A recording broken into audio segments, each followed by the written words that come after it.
Okay, so let's let's see how I did.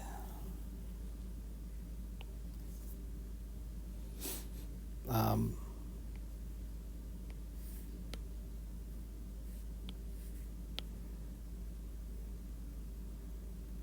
Not too bad, really. Let's see. Let's move this. Not too terrible. Not too bad. If I let's see, if I scaled it up a little bit, so it's the same height as the figure.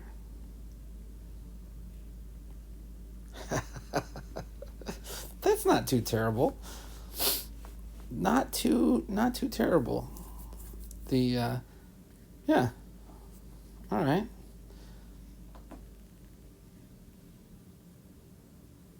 Not too great, not too bad.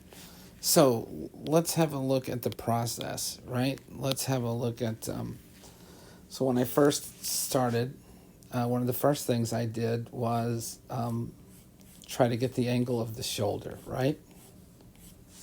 And then from there, I tried to draw what I saw as the line of action, which is the line of the torso here. And then once we hit the pelvis, I tried to turn the line of action, and I tried to bring it down the line of this leg. So that was my first idea. The second thing I tried to do is see this line right here and then curve it out and follow along here.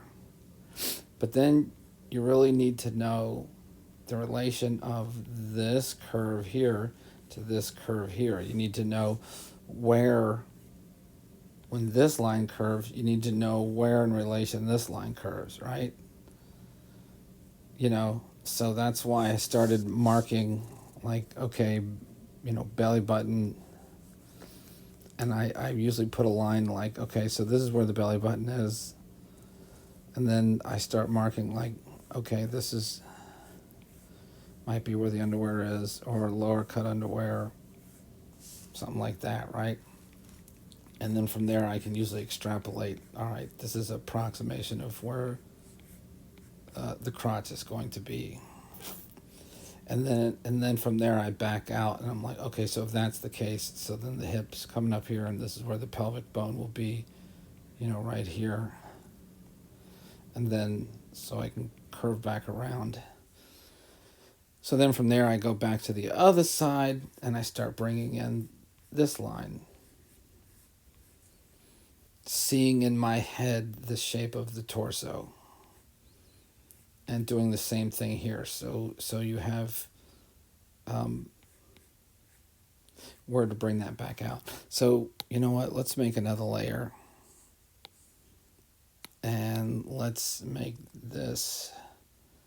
I don't know. Will we be able to see this color? So the bottom of the sternum is going to be about here, right? Somewhere in here. And then the rib cage comes down. You can sort of see a little bit. Everyone's ribs look a little different,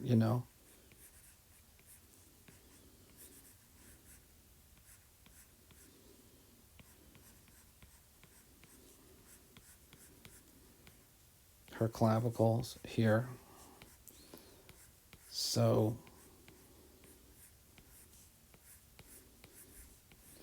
rib cage. Yep.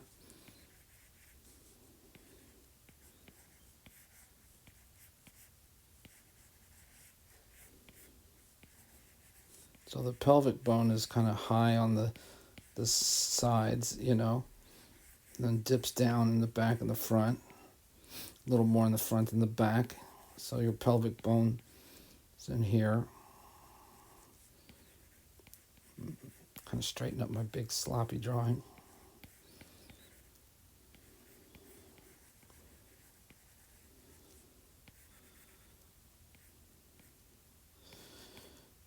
20 minutes. My revised drawing was supposed to be done in 20 minutes. But too bad. So, okay, so then the ball of the femur comes out of there and then runs down. So the ball sits in there, and then it kind of comes out, and then it runs down like this. Okay? So we're looking at, skeletal structure. And then your single bone up here,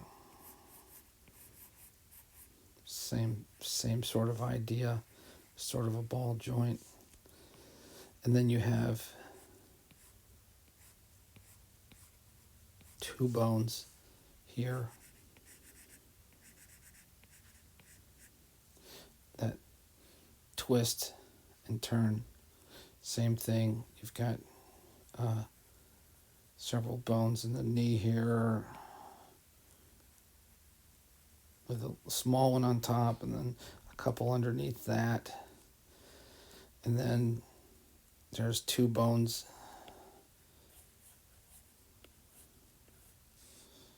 in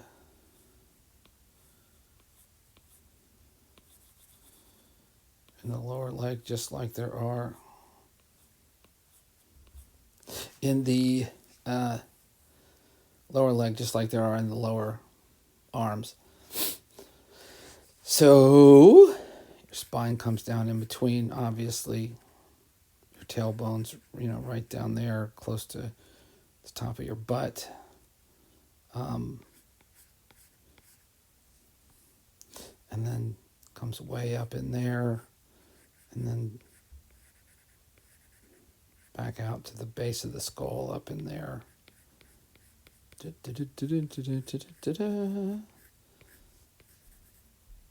actually kind of curve. It'd be back in there, and then kind of curve out back here.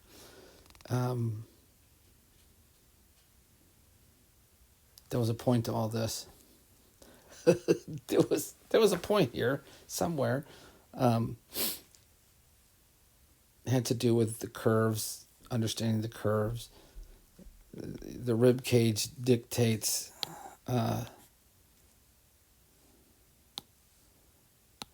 so the rib cage dictates, why the body curves in like it does, why you get the thin part down here in between the rib cage and the pelvic area. This is a thin area in here between these big bone sets. That's where the torso twists, and it's also an exposed area. Come on. Erase. Undo, I mean. Yeah. So anyway, you should be trying to understand. If you don't know these things, you should definitely be trying to learn these things, because knowing that information helps you immensely when you are trying to draw these things.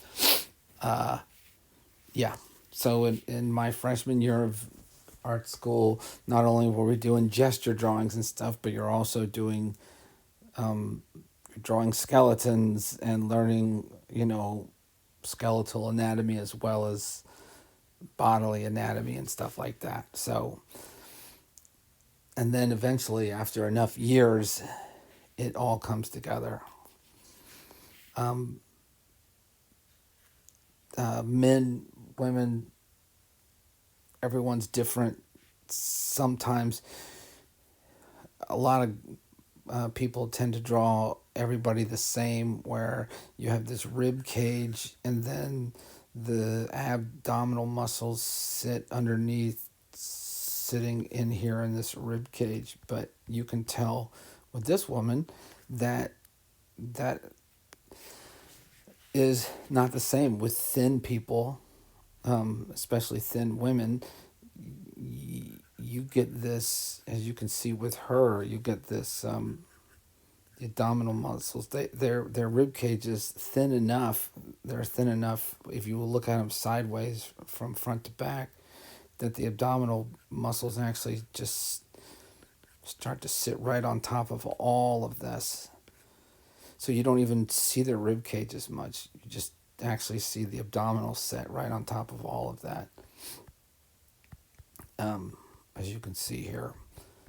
Uh, anyway, back to the actual idea of the gesture drawing. So, like I've talked about before, when you talk about the Bern Hogarth method of drawing, you think about the torso first, because the torso is the center of gravity. It is where all the weight is in the body, or the vast majority of weight is in the body. So, as you can see, I get the torso down first, and in getting the torso down first, everything comes off of it. Your balance and everything comes off of it. So, naturally, I tend to draw the legs next, because the torso is going to be balanced on or not on the legs. So, the next thing, I have this line for the right leg, but for the left leg, which is the leg all the weight is on, that's the next thing I really try to draw is this leg, which is more or less a straight line with some deviations. You'll see that it's got ins and outs, right? Especially like where the knee is and stuff, and then the calf.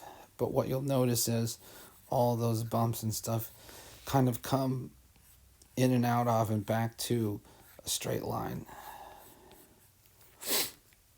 And then the other side, sorry for my sniffles today, kind of has two big curves. There can technically be more, but there's really just this simple out and in to the knee, and then out and then back in to the ankle, right? So,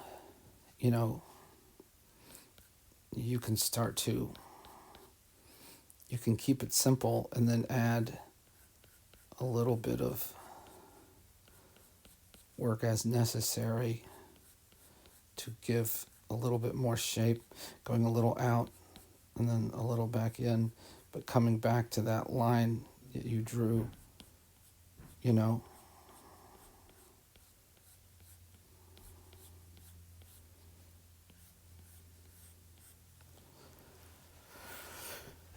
And it's the same with this other leg. This other leg, I drew a straight line, and again, you can deviate a little bit as necessary. You get the big bones into the femur, into the knee bones. And then you get the tendons that come up to the outside, attached to the outside of the pelvic bone. Give definition there. Get some hint of suggestions of these bones in the knee. Same thing, you gotta, comes out, into the knee, out, and then down to the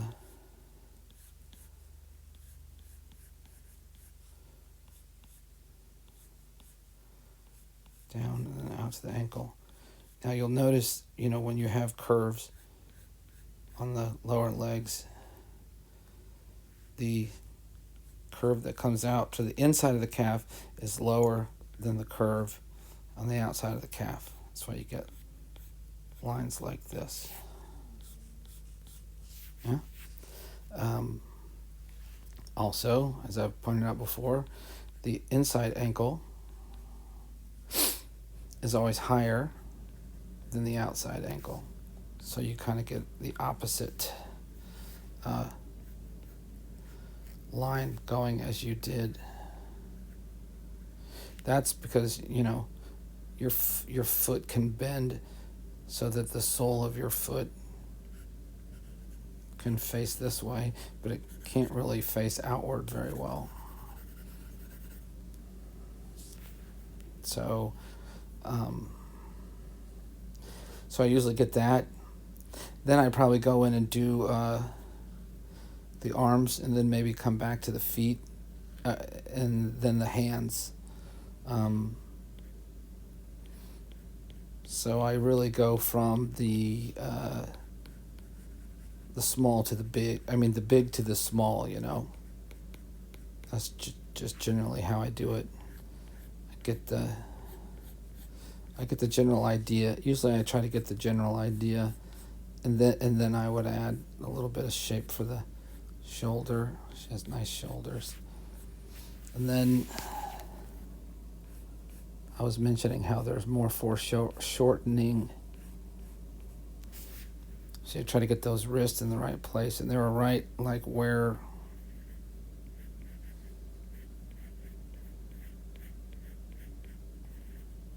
the arms cross the edge of the body, not in here like I was kind of wanting to draw.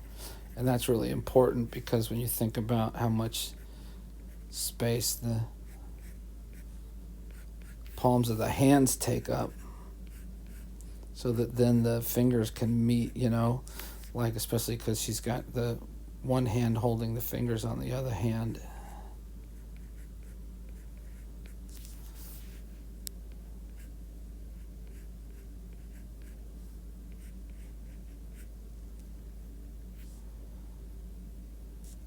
And then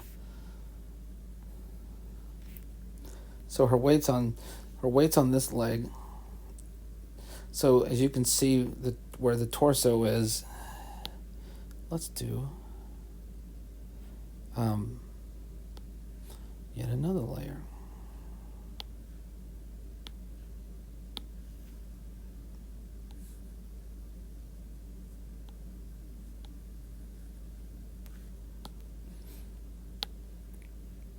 So you can see here, okay, so the torso, right? If you look at where the torso is here, right?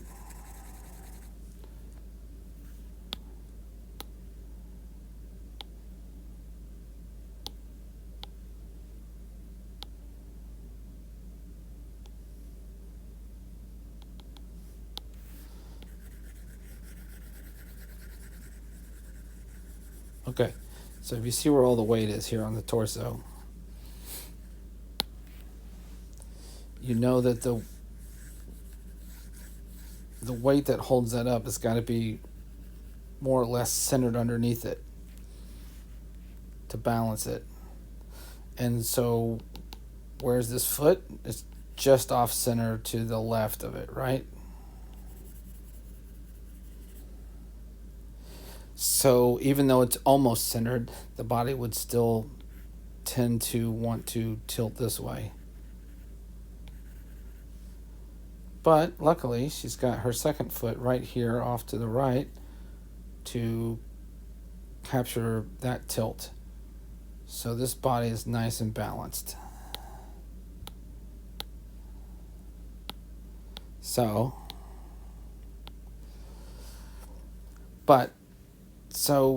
if we get in here close, it's good. There's a nice sharp angle here where, this heel meets the ground. You want to feel that weight. And look, I love how, that toe, there's so much weight on this foot, and even her toes are pressing against the ground because she's got weight on this foot. And you get a sense of the weight that's on this foot, And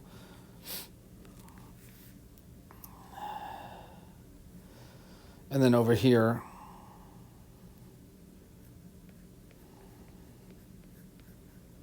she's got some weight. She's got a little weight on her toes. It almost looks like her heel is slightly off the ground. Like if we really zoom in, it almost looks like that heel. See how the shadow comes off right here? And it's kind of light underneath her heel? It's like the heel is off the ground. And then it rises. I mean, then it lowers and lowers, and then wham! You get right there. You get that nice.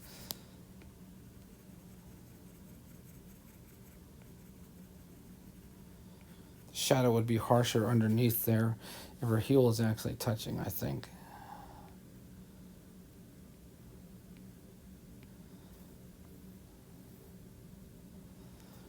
So, then trapezius a little bit. She's got a nice long neck and nice cheekbones.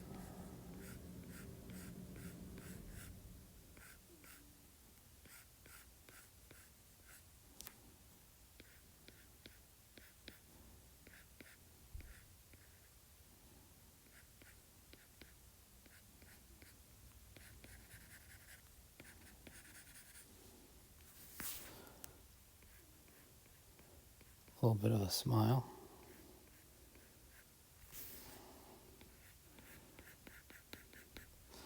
Her hair actually doesn't flare out. It flares out, but then it curls over.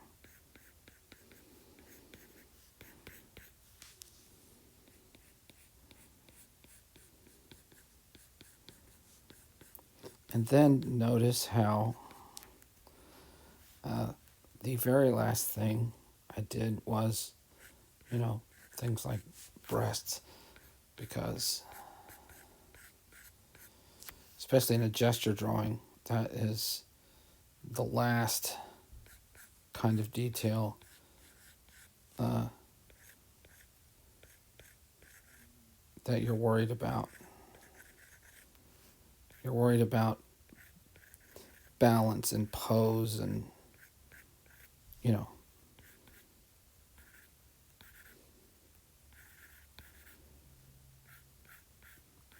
very basic anatomy. This is like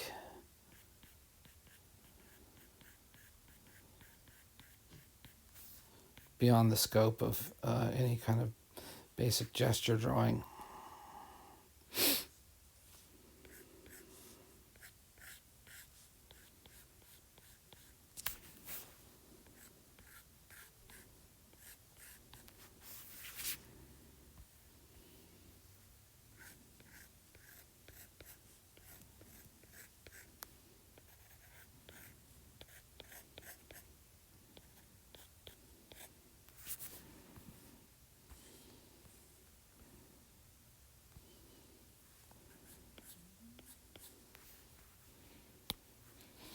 So anyway, that is a more in-depth look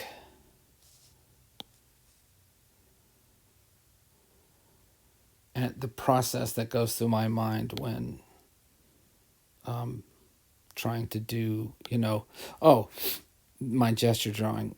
And I want to show you one more cool thing that I learned in my freshman drawing class. So let's make yet another layer.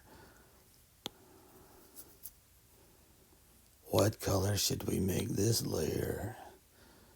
All right, we'll just make that one blue. Let's make it a nicer blue. All right.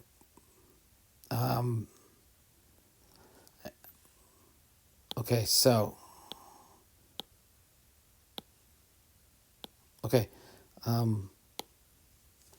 So, actually, I'm going to make that yet a third video because that deserves to be its own thing. So I'll see you in the next one. Cheerio. Wait. Yeah. I want to end with that. Okay. Oh, whoops. Okay. Peace.